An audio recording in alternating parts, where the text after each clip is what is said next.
Hi guys and girls, I'm Obsidian Ant and welcome back to Elite Dangerous. Back in 2015, I created a video highlighting my top 10 most anticipated features for the future of the game. Today, here in 2018, it feels like a very good time to return to that list and compare the current game and see just how many of those features have made it in. This then is part 2 of that video and contains numbers 4 through to 1. Exploration has always been fundamental to Elite. It's one of the cores. Vast galaxy, so much to see, so much to do, so much to find. So, as with mining, we're going to go back and add and build on the systems, the processes, and the features we're putting in the game, so that again you can have a whole suite of different activities that are going to be much more engaging and much more focused around how you find stuff out there in the galaxy. Exploration has always been one of the main activities for me within Elite, and back in 2015 I was very much looking forward to improvements to this aspect of the game. Fast forward 2.5 years though, and exploration is still in very many ways in the same place as it was back in 2015, and that is something I never would have expected. That said, there has of course been plenty of curated and scripted content to find, such as the Generation ships, the Formidine Rift and Inra bases, not to mention the Guardian Ruins and Thargoid bases, and many more things besides. These have been great additions to the game and kept many people embroiled in searching all around the galaxy. However, exploration still remains largely undeveloped as a game mechanic. In terms of what is available in deep space and in terms of the tools to go out there and explore, the game today is still very much the same game as it was upon release. Whilst jump ranges have certainly increased and the navigation plotting has improved, exploration still remains a repeating process of jump, scan, jump, scan. Now it is true that you can make far more of exploration than that, even with what is currently available in the game, and I have shown this many times before.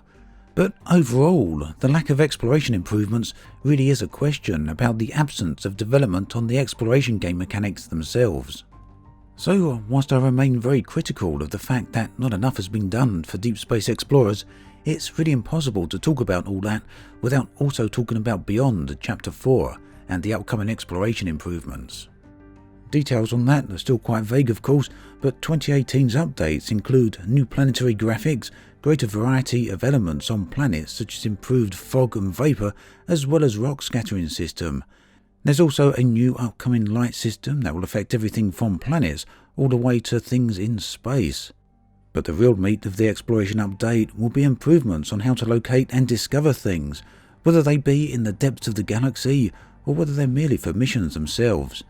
A codex is going to help with all of this, offering details on how and where to find things, and my hope at least is that there's going to be a bunch of tools we can use to assist with all of this. There's also going to be new phenomenon in space as well as new anomalies.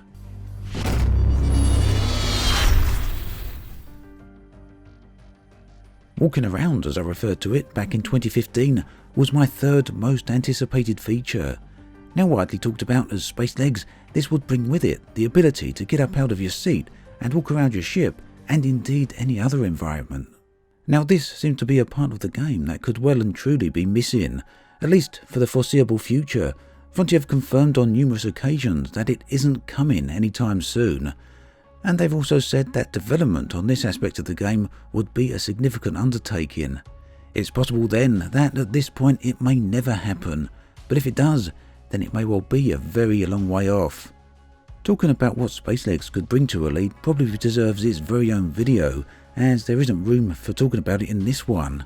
That said, there are two commonly presented cases for Spacelegs. The first is that it could very much open the game in a dramatic way. The second is that it could actually feel like a very pointless addition. Either way, what's certain is that when and if Spacelegs does arrive, then it really does need to be done 100% right.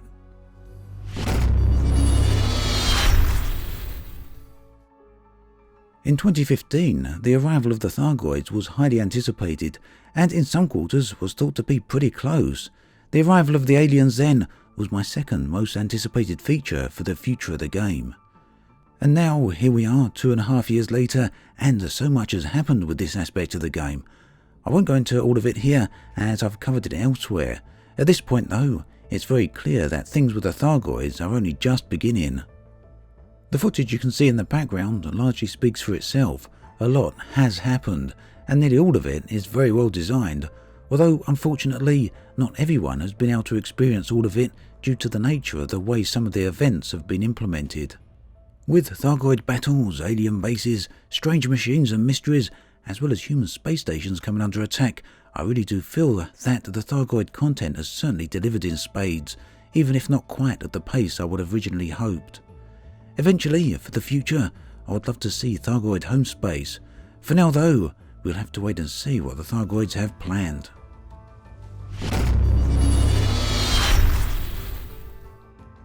Planetary landings was without a doubt my most anticipated feature, not only in 2015, but ever since the announcement of Elite Dangerous all the way back in 2012.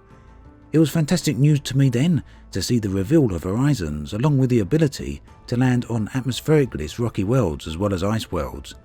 The first iteration of these planets was truly stunning, as you can see in the footage right here.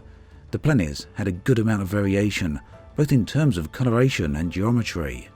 All of this footage was from the original release of Horizons, that's version 2.0.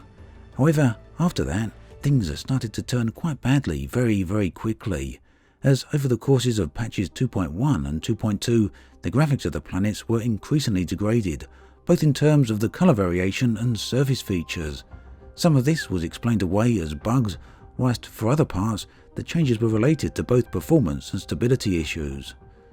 I do want to point out though, of course, that throughout these same updates, improvements were made to both the surface of the planets as well as to ice worlds, and ice worlds always remained looking very good indeed.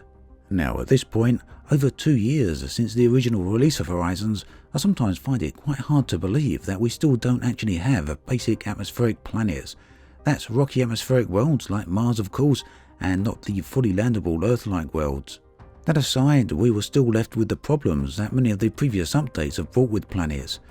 Now, however, in Chapter 1 of Season 3, finally fixes to the issues are coming along both for rocky worlds and metallic worlds, bringing great colour variation back to the game again, as well as visually distinct geological features. That update of course has been beta tested and shouldn't be too long until it arrives on the live servers, and it's no doubt an update I'm very much looking forward to. Chapter 4 of Season 3 meanwhile will bring greater improvements to planets, so it's certainly great to see that all of this is still being worked upon. So that then is a look at my top 10 most anticipated features from 2015 and a look at how they stand today. Some of these were very large features indeed, such as walking around and planetary landings, some of which we have and some of which we don't, whilst other the features there in the list were much smaller updates, such as improvements to missions or exploration. With those comparisons made then, I want to, for a moment at least, talk about the game as a whole and where it stands today in 2018. It's been 2.5 years since I made that original video, and here in 2018 I feel the game does have a good future. However, the game certainly isn't where I would have expected it to be at this point. In June of 2015, we were still unaware of the future of planetary landings. A short while later though, Horizons was announced and we knew planetary landings would be in. This marked great progress for the game. After all, Horizons arrived just a mere year after Elite Dangerous's original release. My personal expectations at that point then, whether realistic or unrealistic, were that large features would probably be released on a yearly basis. For example, atmospheric planets following at the end of 2016 and a further larger scale update at the end of 2017. In mid-2015, it would have seemed extremely improbable to me that by 2018, players would still be waiting for minor improvements to core game mechanics such as missions, trading and exploration. And in many ways, it's also still a surprise to me to see updates such as persistent NPCs still missing. These would go a long way to bringing life to the game in a way that is currently very much missing. I think it's valid at this time to point out that many of Elite's core gameplay mechanics are still very much the same as they were during the game's release. That includes things like bounty hunting, piracy or the lack of it, exploration, etc. They all have their problems and they all remain largely unchanged over the last 3-year period. Now don't get me wrong, it's not just that the game hasn't made significant strides, because it certainly has. These two recent videos attest to just how much has changed and been improved over the course of the game's life. And of course, the videos don't even touch on everything. They're just merely the aspects I was looking forward to the most, and many of them have certainly been delivered upon. Whilst some people may dismiss the notion, I do feel it's fair to wonder why the bigger features still haven't arrived. But I do think that we can see hints in the design process of why that may have happened, and I believe planets make a very good example of this. It seems likely that at some point in development something went wrong, or there was a massive difficulty to overcome. Now this is speculation of course, and Frontier have never said anything like it, but I really do feel that the 2.0 version of planets are a great example to look at when thinking about this. They were a fantastic look in back on the original release, as you saw in the footage here, and they certainly took a lot of hits over the months and years since they were originally released. So yeah, it's pure speculation, but it does seem likely that a lot of development time went into reworking those planets for reasons we're likely never to know. But I will say that it's perhaps unfair to speculate too far in that direction, and it's certainly very difficult to do so, and ultimately it really doesn't solve anything. So whilst the game perhaps isn't in quite the place I would have hoped it would be in by 2018, it nonetheless has come a very, very long way. It is a vastly improved game to what we had back in the release at 2014, and without a doubt it has had a lot of love and attention put into it.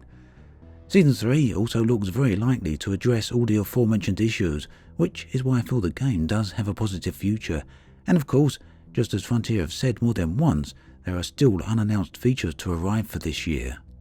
After looking back at this old video then, my takeaway is that whilst Elite Dangerous isn't quite in the place I would have expected it to be in at this point, it nonetheless is in a very good place, especially with the upcoming updates of Chapter 1 of Beyond and all the rest of it. So yeah, I'm certainly looking forward to the future of what the game has to offer.